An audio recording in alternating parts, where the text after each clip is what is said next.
The ANC's step-aside resolution is in the spotlight at the National Executive Committee meeting this weekend. This comes at the back of some NEC members calling for Secretary-General Ace Magashule and some leaders in the ANC who face serious charges, such as corruption, to step down from their duties while investigations are ongoing. For more on this, I'm joined by political analyst Herbert Maserumule and Newzroom Afrika's politics editor Sbu Ngalwa. A very good afternoon to you both, gentlemen. Good afternoon to you, Kyo. Good afternoon. Now, Sbu, let me start off with you. You've been following this NEC meeting very closely. What is the latest to come out of the sitting so far?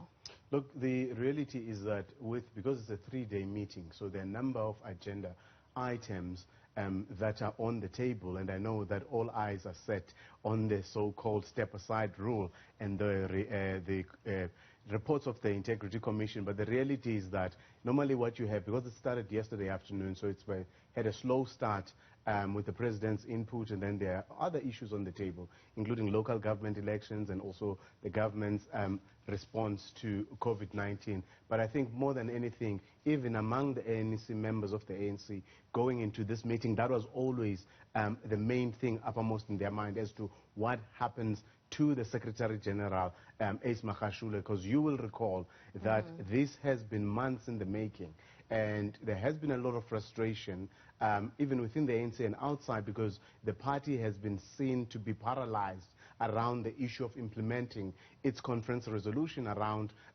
members who are charged with corruption. And we now know that this is the final NEC meeting. It should be, at the very least, yes, because they did say that while they have a resolution coming out of conference that says if you are charged with corruption, you should step aside, the NEC took a decision to send it back to the top 6 officials to deal with. But I think because a member of the top 6 was also implicated, that is why they then brought in that panel that was led by former President Kgalema Motlanthe. Now, that panel presented its recommendations and guidelines at the last meeting in February, and that was accepted. But what was outstanding, Kyo, was that there were a few issues that they needed to iron out. For instance, if the party asks you as a member of parliament to step aside, what then happens with your seat in parliament? Because parliament has separate rules to the ANC's one. Exactly. And it's governed by separate rules. In that, in fact, in parliament, I think it says if you are absent for 13 days without, or 30 days without an explanation, then there are some disciplinary or processes that have to kick into place. So what happens in that case? But also, if you are stepping aside from the ANC, how does it affect your position in government? But I guess that one is an easier one, because if you are appointed as a minister or an MEC, the party can still recall you. So those are the kind of things that they were trying to iron out. But also there was also confusion around the role of the Secretary General, because when they wrote the guidelines and also when they wrote the resolution, it says that the Secretary General has to be the one who communicates these decisions to you as a member implicated in corruption, to say step aside. I guess they never imagined that the Secretary General would be the one implicated in such a matter. Exactly, but I guess then they've found a way around that to say that in any case the Secretary General communicates the decisions of the NEC or the NWC. So that then still empowers the structure as the NEC to take such kind of a decision. But I guess between now and tomorrow we should get an idea of where that discussion, how far it has gone. Let me bring in Herbert here, who's joining us virtually. Now, Herbert, what's your stance on this? And I mean, also just in the discussions leading up to this point where the ANC has found itself, there were times when Mahashule was interviewed and asked if he would step aside pending the outcome of the investigations into allegations of corruption that he's facing. And he said that he will not step aside and he cannot be removed by anyone except the branches because he was appointed by those kinds of structures. Now, what is your take on that?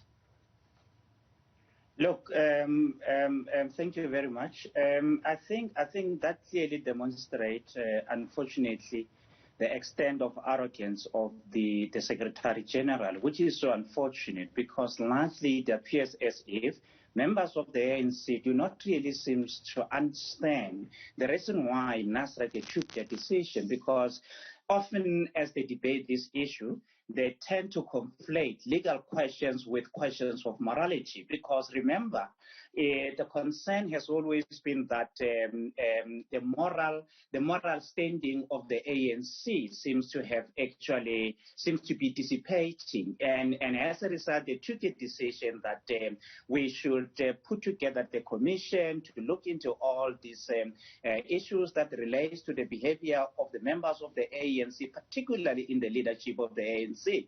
Unfortunately, now that they have taken that decision, they are actually coming up with all sorts of legal technicalities, to the extent that they tend to conflate moral questions with legal questions. And that is where also the challenge is. But also coming back to the Secretary General, when he actually dared the ANC to say that you cannot really do anything to me. I can only be recalled by branches, like as I pointed out earlier.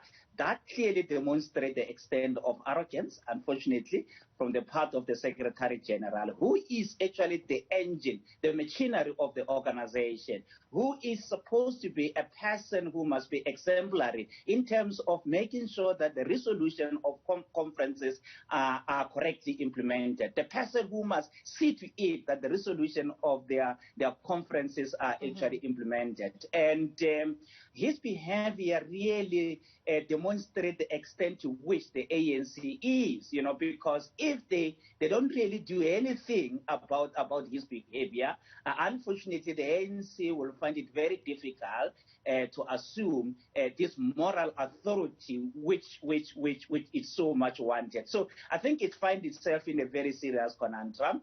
But all what we are looking for, I agree with my colleague in the studio that perhaps it is still early hours in terms of really getting the details of how far did the meeting go in terms of dealing specifically with this particular matter. However, what is critically important for the ANC is that they must pick up the courage to be decisive, particularly when coming to issues that relate to the moral standing of the ANC in society. No, I mean, Joel Nchitenze actually accused Mahashule of undermining the party structure. So would you agree with that? And Sbu, this is for you.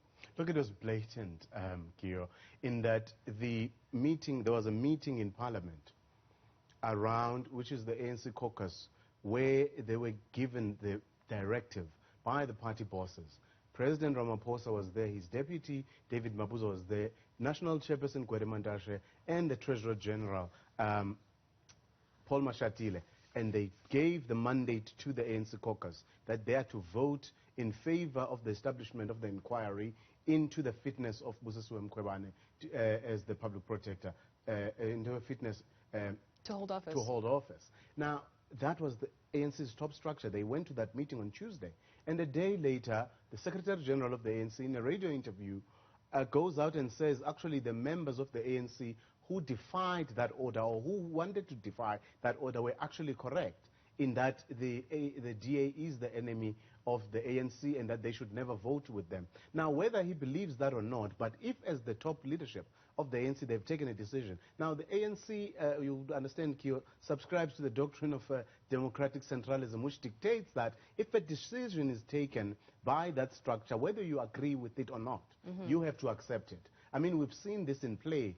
Take you back to 2017, when there was a motion of confidence in former President Jacob Zuma. By that time, Jackson Mthembu, the late, was ANC chief whip, had spoken publicly in criticism of President Jacob Zuma, but he had to be the party leader who sits there and takes the blows and puts forward the party's position that all their caucus, there's a three-line whip that every member of parliament representing the ANC will be there and vote against that motion. They had to toe those party lines. That is what party discipline dictates. So the comments and then the sentiments expressed by Joel Nchitenze are actually quite correct. But I think more than anything, it underlines the unraveling of that so-called unity project, remember? And I actually wanted to get to unity next. I want to get Herbert to just comment on this unity factor as well. Herbert, I'm going to ask you to look into your camera when you answer this next question, please, for me. Some people have actually called ANC's unity fake, and some have said that the outcomes of this particular NEC meeting will actually show how strong the factionalism is in this party. Are we going to expect to see a breakaway of a new party forming based on the outcomes of this meeting and what happens to Mahashule? Look, I don't really think that, okay, even if the breakup happened, I don't really think that Ace will actually lead the breakup. You know, I'll tell you why I'm saying that. Remember the splinter groupings, particularly those that came out of the ANC, they did not actually make it. You know, some of them are not really doing well. Some of them are as good as state. You know, so I don't really. I think the contestation is really going to be around the ANC brand, because largely your Ace Magashule group would not really want to leave your ANC brand and start to go and start their own political party elsewhere. My sense is that Ace is going to fight to the bitter end, and because out there, if they try to establish their own political party, they know. I mean, we have seen so many cases of that. A recent case in point becomes your co.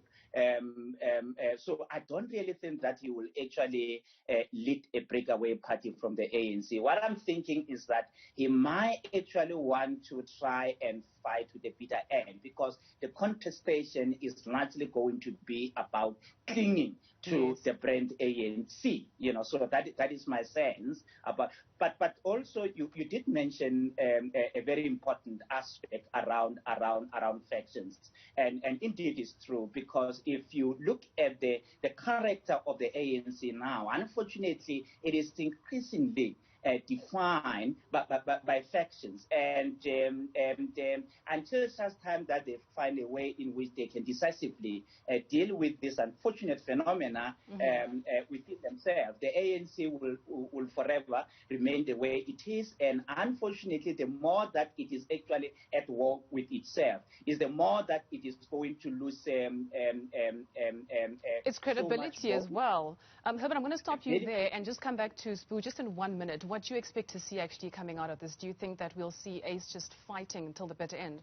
Look, that's what he has said. I mean, the resolution is clear that any member should follow their conscience and step aside, but he has said he would not do so. So obviously it would now be, if the NEC rubber stamps whatever was left of the guidelines, they would then be able to tell him to actually suspend him from the party. But I think whatever outcome, it will either indicate the strength or weakness of President Ramaphosa as we go forward.